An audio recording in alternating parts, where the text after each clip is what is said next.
My name is Joe Dalton, entrepreneur and business coach. Welcome to Breakthrough Brands. Each week we bring you an inspirational story and an insight to the minds of some of the top business leaders, authors and mentors from around the globe. Whatever is needed to make you shine in life and business, you'll find it here.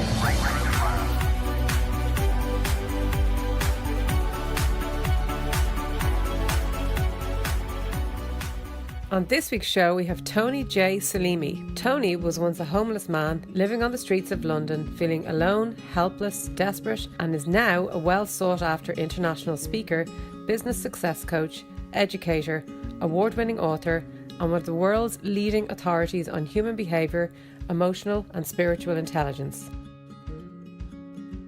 Do you want to discover how to be unique in your marketplace, transform your business by attracting and inspiring your ideal client, or have myself, Joe Dalton, to speak at your next event? Would you like to attend one of my workshops or be coached by myself? If any of the above are of interest, please contact me, joe@jdc.ie. Tony, welcome to Breakthrough Brands. How are you, sir? I'm extremely well. How are you, John? I'm great. Tell me your story. Where did it all begin for you, Tony? Well, Joseph, I think it became the moment I was born. Yeah. And I was the youngest of 6 children. And when I was born, I actually had defects in my legs and I couldn't walk for almost like 3 years. And my mother used some old techniques to be able to straighten my legs. And I had crooked legs. And it was amazing to observe the world from being in a cot tied up and actually feeling the pain from a very young age, but knowing that one day I'll be walking and having the freedom that most children have at that age. Tell us a little bit about your backstory. Sure. I mean, the backstory is like throughout my childhood, I used to observe the inequality in the society. And also at the same time, I was extremely curious about life. I was extremely curious, where do we come from?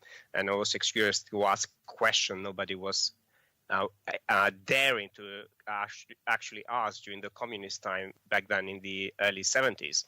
So, and also I observed how women were treated unequally in the society. And I observed that in my mom, in my sisters, and in the wider society. And I always wanted to know, why do we treat each other so badly?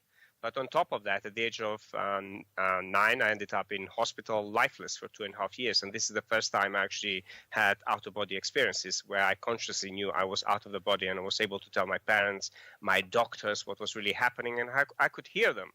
But I had nobody to actually be able to explain this, or somebody to tell me what truly happens, until later on in life when I started meeting global experts who actually were studying the subject and were scientists about that.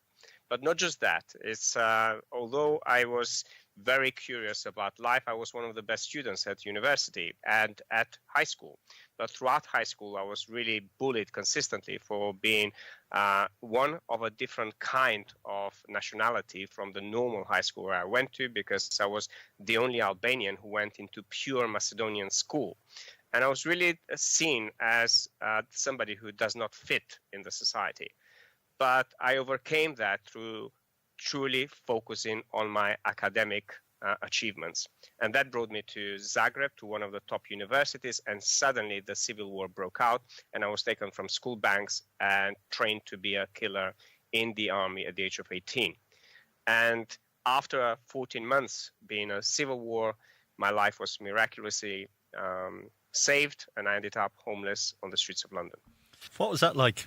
I mean, there are no words that I can really explain what a teenager being taken away from everything you know. I mean, I celebrated my 20th birthday in London without ever knowing that I will ever see my parents, my family, and the country I grew up with. So it's almost like the feeling I would explain, I would share with the audience and the listeners is like, imagine if your lungs and your heart is being ripped up from your chest while you're conscious. And the first 6 months experiencing that in London and trying to make sense of what happened to me, what happened to my family, what happened to many people who lost their lives in the war, what happened to the country I once knew, to the identity, I was embracing from the moment I was born. It's suddenly you have no identity, no country, half of your family being murdered brutally, and not really having any form of certainty of what happens to you. So for the first 6 months while being homeless in London, I was trying to make sense of my emotions and the reality and what truly happened and how I can cope and what is it I can do to make the next step and how is it I can turn my life around and what is it then I can do with that to help other people. When and what was the turning point to the realization that you could do this and where you are today? The turning point has been gradual. It's not something one thing, but in the first 10 years, in the 90s, I consistently worked for every day, 365 days a year to, first of all, get myself off the street, educate myself, and eventually pursue a career in technology. Throughout every experience that I had back then, there was a turning point to bring me back into a path which led to the person I am today. But one of the biggest turning point is when I actually graduated from one of the top 5 engineering universities in UK, which is UCL, where the confidence about who I am started building. The fact that I managed all of that on my own without anybody like family support or home support to be able to take myself from living on the streets, feeling homeless, helpless, desperate, and emotionally broken to suddenly graduating from one of the top universities and having that belief and self-confidence that I can do it and I can overcome adversity. So graduating from UCL and starting my first job for, back then used to be traffic directors, but that became Transport for London, and getting involved in some massive big projects and technology programs, it's where my confidence started building that whatever I've sacrificed suddenly starting to pay off. And on top of that, I used to spend a lot of money helping my family in the war and then bringing my mom and dad to attend my graduation. So that was something, first time seeing my parents after 8 years. It's what that faith within myself and everything that I sacrificed was worth it. You specialize in human behavior, emotional and spiritual intelligence. I believe we are what we think. Your progression from war-torn country, going into London, being homeless, lifting yourself up, your mindset must have been very skewed and you must have doubted things along that way. So what was it that gave you the strength to believe that you could do this, that you were on a journey and that journey is going to change your life? Well, there are a couple of things I would love to share with you, Joey. The first thing is what most people underestimate, the power of the environment in which you live. So if I look back at the different environments that I put myself through, first of all, is if I look back where I grew up, it's very different to the environment when suddenly I was faced in a civil war with snipers around me and bombs dropping like apples from the trees. Then in the environment being homeless in London, then into the environment of education and environment and being in the corporate world. Every environment helped me shape my inner being and giving myself the wisdom and the knowledge and the experience to be able to consciously re-engineer my reality from within myself. So environment is a key factor. I changed the environment, and London is such a place where it truly became my home, something that having lost everything, suddenly I was in a place where I could be myself. And there was so many different people that came into my experience, whether through work, whether through when I was at University College London, whether it's through different part-time jobs that I did or through friendship. Each one of them gave me a different kind of wisdom and a mirror about what's possible. So I started meeting people who've created amazing life. And then I started also seeing the people who, like myself, were homeless and suddenly they changed their reality. So I started building the wisdom and the knowledge that basically when the environment changes, your inner wisdom gives you that strength, the ability to adapt. And this is key into changing our mindset and the way we think about being able to give ourselves the awareness that we can adapt in every environment. Now, the second element, which is extremely important, I would love to stress, it's education. Now, I went through so many different schools, but at the same time, while I was going into the formal education, I was very interested in NLP, psychology, reading books about empowerment, spiritual intelligence, about understanding the Eastern philosophies about life, such as I read about Buddhism, I read about Taoism. So there's many different streams and knowledge that I focused and I dedicated my time to actually learn in depth about what is it that makes us change? What is it that makes some people successful, some people more grounded, more loving, more caring, more altruistic, and other people become, let's say, they go into drugs, they start having disempowered life, disempowered relationships, and eventually they die slowly within themselves where there's no hope left for them. So I truly wanted to understand how environmental factor, education, and having the right coaches and people in your life can actually shape the way you think. Why do you think then that some people fall off the wagon and other people are successful? Well, it is like we all fall off the wagon at different moments in our life. And those can be outside of ourselves, meaning the situational changes that happens. In my instance was war. Or in other people can be like, I remember in 2009 when I was made redundant, suddenly the whole situation changed and I had a fallback within myself, despite the fact that I spent 20 years of learning and developing my career. So situational factors, which is in our environment, can truly make us fall off the wagon. But at the same time, when we go through some form of emotional upheaval within ourselves, that can actually take us off the wagon. For instance, relationships can do that, a loss of confidence, a loss of self-worth, loss of, I would say, trust within ourselves that we can do the things that we can do. And when we have an environment where there is family member or we have other people who are close to us and they're at much lower level of thinking and vibrational, I would say, being, it can drag us down. Just like, for instance, if you have one big boat and suddenly there's a hole in there and the boat really goes at the bottom of the sea. So we start having those energetic holes in our being that other people can very easily bring us down with them. So any situation in our life, if we don't have inner mastery of how our body functions, how our emotions function, how our mindset function, and what is it within the mind that makes us be extremely, I would say, great surfers through massive wave that life is, then we can fall off. But when we actually build our inner strength and inner intelligence of our own mental and emotional faculties, we can very easily surf through waves and coming out as a winner. I say to people, your life can change, good or bad, by a single phone call. It is about what's going on in your mind. Like I run a program which is called the 3 Pillars of Business Success, and it's called Mindset, Marketing and Sales. And I focus an awful lot on the mindset. And in that, the mindset is what you spoke about, is clarity, taking action, your environment and education. And like myself, I have been on a journey, good and bad, but I've learned from everything, Tony, that I've been on that journey, and I now can share that with the world. But on that journey, I've learned, as you said, there is negative people that can, let's call them energy vampires, that can get inside your head and take you down. And I think everyone is on a journey, or I've been, where I've learned to deal with this and replace all those negative thoughts with positive. And for that to happen, I've come spiritual. You know, there was a time when I was an atheist, and there was a time when I read, like yourself, different books and studied different religions.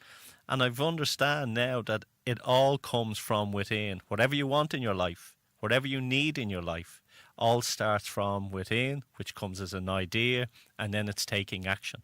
Absolutely. I mean, if you compare that, for instance, with nature, okay, everything we see in nature has exactly the same source, meaning every material we ever created comes from within Earth, does not come from thin air. And similarly, everything about us that we create comes from within us. Yes. So we tend to know that we are nature, but we tend to separate that the processes that nature does don't exist with us. So we have this disillusion about who we've become. Is that because our minds can comprehend that there is something bigger out there than what we see around us? Our mind currently, we have a very limited awareness of how to actually, not awareness, I would say ability to communicate everything we suck and record within. Meaning, through our senses, we receive billions of information. But unfortunately, our brain can only process 7 bits of information per second, whilst our eyes can process about 2 billion of information per second with our sensory output, the way we see the world. But as we evolve through artificial intelligence, I believe there'll come a moment in our life where through artificial intelligence, we will be able to equilibrate the input and the output in the way we see reality. This is where we truly can actually expand the human consciousness. When we suddenly see how much more it's capable out there. Because at the moment, we actually, all of us, we use about 3 to 7% of our brain. Yes, and your short-term memory only lasts for about 20 seconds, and then it fits into your long-term memory. What do you think people are missing at the moment? What do you think the main blockages are for the world, for people to understand who they are and the reason they're here? So those are 2 questions, Joy. One is what people are missing and what basically they can understand better. Yeah, well, like what's blocking them? Blocking them, correct. So let's start with the missing part. It's like one of the things what people may want to realize about themselves, that in our nature, we are infinite. So by design, we consistently want to grow and evolve and expand our being. Now, what I've seen traveling around the world and serving many clients, entrepreneurs, leaders, celebrities, you name it, they've gone through my process and work.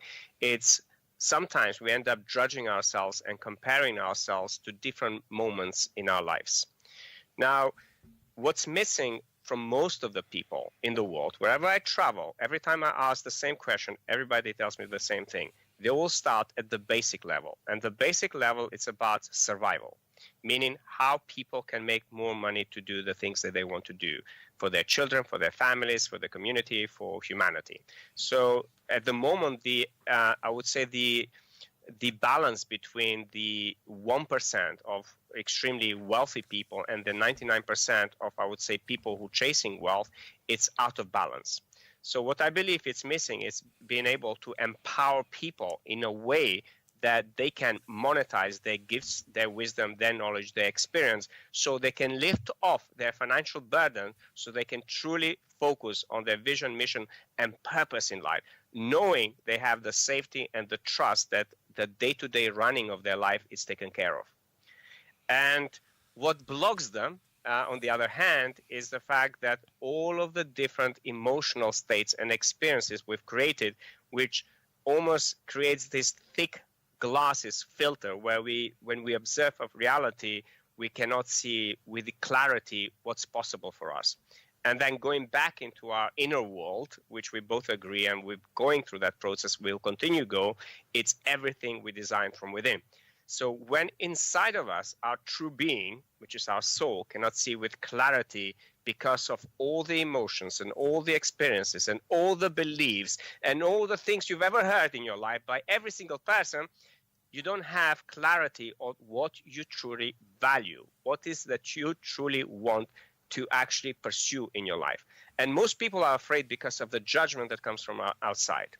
And recently I had a session with a very wonderful coach from Germany, Joachim, and one of the things we're working on about how when you have this clarity within you, you actually give yourself permission to create it in the outer world. But what stops most people, it's those judgments and those fears that come from everybody else, but not you. We're just going to take a short break. Do you want to discover how to be unique in your marketplace, transform your business by attracting and inspiring your ideal client, or have myself, Joe Dalton, to speak at your next event? Would you like to attend one of my workshops or be coached by myself? If any of the above are of interest, please contact me, joe@jdc.ie. Just before the break, we were talking about value. we were talking about clarity, we were talking about judgment, and talking about everything within and letting go. And that's the problem. People are frightened to let go. People don't understand or realise that everything is there for them and they can have whatever they want if they just let their inner peace let things happen. I work with clients, and when we get to what their business is about, when they get clarity on what their business is about, their business thrives. Because most people out in the world are all giving out and complaining about what they don't want, but they cannot pinpoint what they actually want themselves. How do we, as people, change the world to let them know that they can have anything they want? It's very simple. It's by changing ourselves. So it's one of the things I work with some of my clients, the business clients. In order for us to grow the business, we must allow our true being to get what it wants. And we must allow the voice of our soul to be expressed in a way that basically you remain truthful to your true, authentic values. And majority of people tell me that they value something, but when I drill down, I have specific processes in my programs where I drill down into people's values. There's a massive discrepancies to what they think their values are to what life demonstrates what their values are. And this is the moment of self-realization where we build those illusions within ourselves that we actually know. If we know something, we already have it in our life. We already experience it in our life. And one of the biggest stop that I see for most business owners, when actually they're not open to really look at their life transparently, meaning without putting a judgment on it, but actually getting back to truly what is it they value. Because when you see that, you do have that clarity of what your next steps would be. With people, we could talk about the imposter syndrome, or we can, the judgment of others. And is it that, is there people out there that could be the best that they could be, but they're fearful that everyone else will think they're a feckin' idiot? Well, I've worked with people who sought my help about having this imposter syndrome, where they have so much knowledge and wisdom, but they're afraid. So for me, when you look at all the different labels we've created, what I would love the audience to think about, it's just a label. That's not your true being, because your true being can be anything it wants. And giving yourself permission to actually get what you want, it's what then you can vocalize that openly. But fears and judgments somehow within ourselves depend at what point in our lives we've actually learned to suppress our truth, can stop us from really bringing our wisdom and knowledge without the fear of what others would judge us for. So if there is someone out there listening and they have a fear of failure, or a fear of fear of money, right? Mm-hmm. I'm not getting enough. What would you say to them? The first thing is when somebody has fear of failure or fear of success, because they actually go hand by hand, the two of them, and they manifest in most people's lives in any moment in life, is to actually sit down and list those fears in piece of paper. And those fears can come in form of beliefs, or they come in form of values, or they come in form of things they've heard from their parents, from society, from school. And usually sometimes people that I've worked with who fear money, it's actually the fear that they have is what will happen to them as a result of having money. So meaning they might have a belief that if I have money, everybody will come after me. Or they might have a belief that basically if I'm wealthy, I'll be selfish and I'll ignore my family, I'll ignore my children. Or they might have a belief if I have money, somebody else wants to rip me off or do bad things to me. Or equally, they even have a fear of basically what money in their mind represents. And sometimes we have very, very unhealthy association with money that we've had from people in our family, our parents, our grandparents, our culture, our religion, our everything that happens outside of ourselves. and where we don't see that material wealth and spiritual wealth are there for you to embrace both of them equally. So one thing, after they identify the fears, what they can do is sit down and list at least 100 benefit, how this fear is benefiting them. Because if we do not see the other side of fear, which is the trust in the things that this fear will create in our lives, we will be blinded to one-sided illusion about fear of money. And I think for some of them it actually boils down to, it's not even the fear of money, it's the fear that what they're doing mightn't be recognised, or they don't feel they're doing a good enough job to ask people for money. Yes, for sure. Now we're stepping in the space of lack of self-worthiness. When we step into the space of lack of self-worthiness, for sure, the service we're actually offering to other people, we won't be able to vocalize it or put a value which is in fair exchange.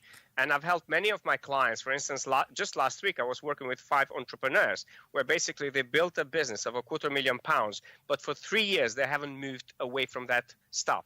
Every year they're working the same thing, reaching between 200 to 250, but they truly wanted £1 million. So I was hired within a year to actually transform their business. So for me, usually the business was created already 250K. It's already established business, which means the business, it's not the problem. It's a problem that stops the business owner and the people in the business to go to the next level. So after deeper questioning, the reality was this exactly the same self-worthiness, where the managing director of the business felt like he would lose clients if he were to put the prices exactly to the value that he feels gives to the clients. Meaning he has so much knowledge and experience, he's actually helped so many companies in the city that he felt that there's a competition out there. And therefore, he was minimizing themselves and not being able to put a true value to the product he was giving to the clients. So once we resolve that, the value that and the programs and the products we co-created and I helped them to create are about 10 times more what they were charging. And now they are already on a track to actually receive £1 million for the services they provide to their clients. So when we have those emotional attachments and beliefs and values of low self-worthiness, that will show up in our business. So, and if we don't do this, we will consistently look at the problem outside of the business, meaning there's competition, there's somebody doing it better or whatever, but we're not looking within the self. When I met up with John DeMartini, he was a man that changed the way I taught. And I know that you're a fan of John as well, Dr. John DeMartini. And you're right about that. Once you get that self-worth and have that belief in yourself and stand proud and be proud for who you are, things do change. Things do change. Here's some, Tony, that I do when I work with my clients. And I find that people, if they have a blockage, I ask them, what is the blockage? And they might say it might be money or it might be fear or whatever. So I asked them, what age were they when this happened? And then I asked them, who was the person or what was the person that was attached to it? And what is the emotion attached to that as well? And that resonates some information with them. And then by resonating that, then we try and clear that blockage. And then after clearing that blockage, it's no longer an emotional attachment, but it's only just something in their head. Absolutely. So once somebody gets cleared out of those blockages, they can see with clarity the flow. Yeah. It's just the same way if we were to take a pipe, just a house pipe that is blocked. Unless we block what's in the pipe, whatever flow needs to go through that, it won't flow. So naturally, we actually act when it's something in our home or in our business. But we have those pipes within ourselves, and those could be money pipes, could be relationship pipes, could be, business, spiritual pipes, whatever you want to do in your life. You will have different pipes within themselves that you need to go through a process and ask somebody who safely can guide you through those processes as a mentor, as a coach, as a healer, therapist, no matter where it is. I always say to people, go and seek help. Because if you could do it yourself, you'll be doing it by now. Now, same mentality or metaphor I would use back.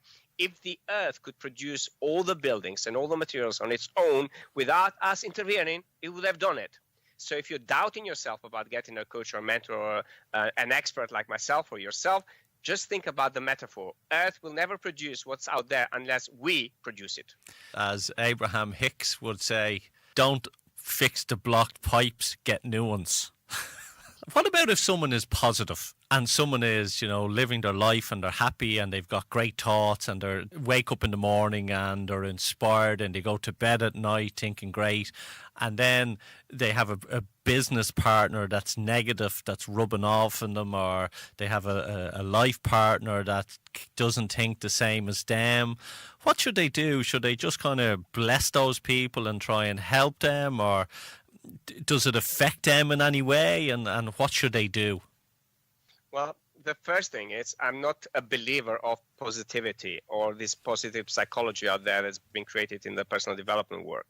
I'm a believer of having a balanced, equilibrated perceptions and a brain that actually embraces all the traits.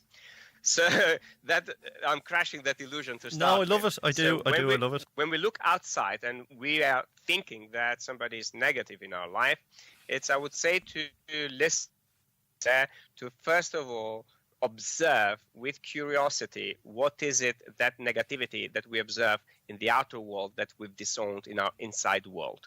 Because I've seen myself going through those stages, and I've helped my clients transform and transcend those stages. Meaning, at the time I spent times when I was seeking this spiritual intelligence while I was working for 17 years in technology to avoid people who are negative. But I realized that the world does not work like that.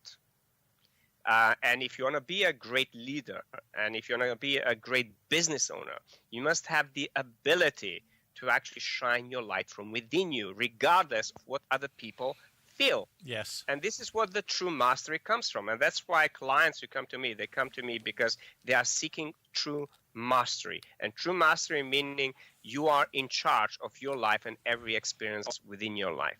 Meaning how you choose to respond to those experiences or to those people, it's guided by your true inner wisdom and intuition. Totally. I've great intuition. I love it, and it helps me get through my day every day. Tony, what is the future for yourself? Well, there's so many things I'm doing at the moment. So, as you know, I've got 3 best-selling books out there. Yeah. In 2014, I published A Path to Wisdom, How to Live a Healthy, Balanced, and Peaceful Life. And this is where I laid down the foundation of my trademark methodology, which is a 5-step methodology embodied in the process called ALARM. And ALARM, it's basically within the ALARM, there's 25 principles that I get my clients to do to create real breakthroughs and quantum leaps across all of the 8 key areas of life. Now, that became 4 times international best-selling ever since. Every year, the book is being picked up by different people around the world and sold millions of copies. And now I published the second book in 2016, which is #Loneliness, because I wanted to tackle another humanitarian problem, which means we become so connected technologically, but in our hearts, we become very, very lonely people, and people do not share, do not connect.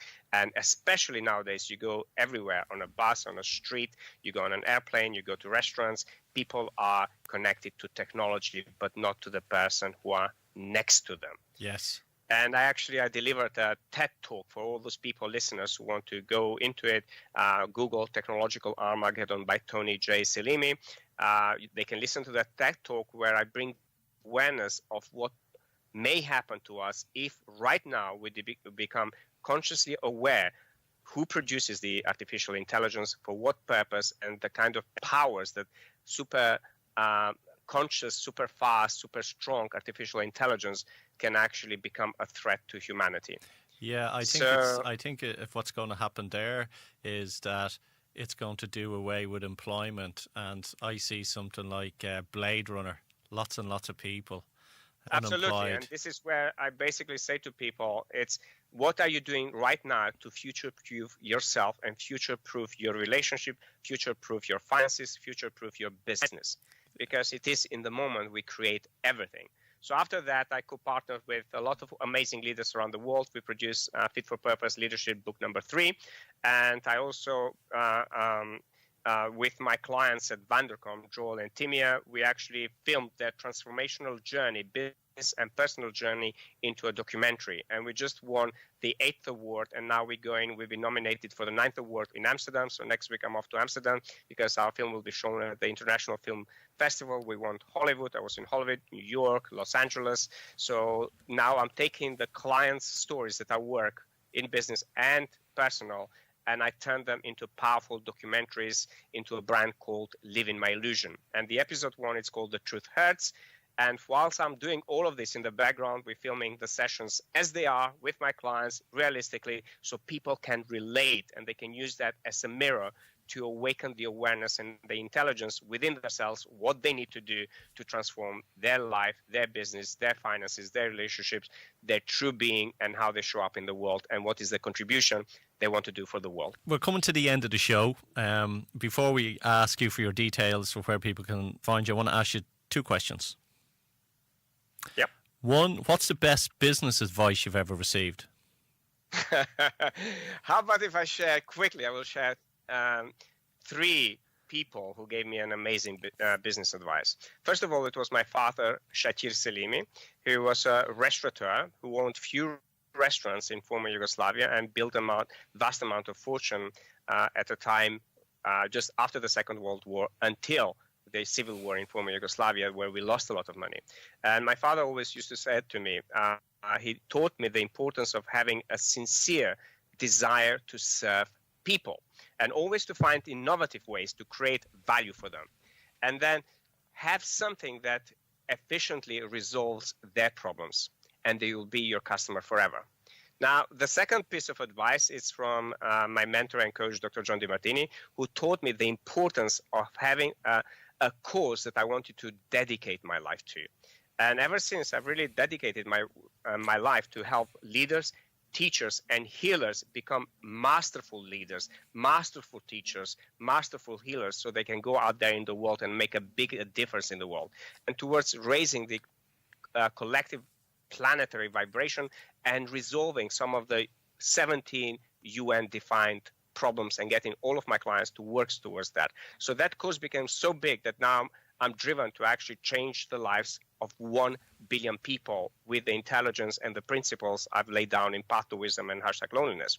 And the third one is from Daniel Priestley, the founder of DENT, Business Accelerator Program. He told me the importance of publishing, having a product, and pitching your business and building a profile and having most amazing partnership play in building a global business. Brilliant. What book would you recommend for someone to read? Apart from your own. Well, having read about 10,000 books, I would say for people who want to read, I would definitely put them back to read DeMartini's book, which is the How to Make One Hell of a Profit and Still Go to Heaven. Lovely. Where can people find you, Tony? They can find me on tonyselimi.com. And in there, you have links to all of my social media profiles, my public Facebook profiles, which I have a couple of pages. One is the public one when I share all of my international talks, the coaching, the videos, all sorts of stuff. Second is people who are interested in the healing work. They can go to healoneself.co.uk. They will see that. Third one is the velvetjourney.com, which is personal, spiritual, and business development specifically for men. And in there, you'll have links to my Instagram, to my YouTube channel, to my books, especially the main website. It's tonyselimi.com. And through there, they can connect with me and send a message. And your books are up on Amazon as well, and Audible, and all those wonderful places if people want to purchase. Absolutely. The books are all available on Amazon, on audio formats, on Kindle format, physical books, hard copy books. So literally they're available for people to start the journey or build on the journey they at the moment on, especially people who are into business development, spiritual development, and personal development who wants to really accelerate their growth. I would highly recommend them to grab a copy of Path to Wisdom, because the journey that I'm taking the reader on, it's one that creates an inner balance, which is required for you to be able to create an outer balance and teach others to do the same. Have great health, because the other problem that I see with having the pleasure to teach and coach and mentor 6 to 9 figure businesses, when they pursue money and business, their health gets impacted. So there it's about how to actually really bring yourself back to perfect health and address the issues that we ignore, such as mental health issues, depression, anxiety, and all those emotionally driven issues that we can build within our body. Yet we actually ignore those alarms. And thirdly, it's how to find that inner peace, because every human being by default required to have that inner peace in order to build a business that is successful, be a better leader, and be able to inspire the people. What song would you like us to play out with? All right. I mean, it's like I have so many songs, being an old soul, I love many songs. But the one I would love for you to play today is Adele. Someone Like You. Someone Like You. Tony, it's been a pleasure having you on Breakthrough Brands. I wish you all the best in the future, and thank you for coming on the show. Thank you so much, Joy, and thank you to all the listeners.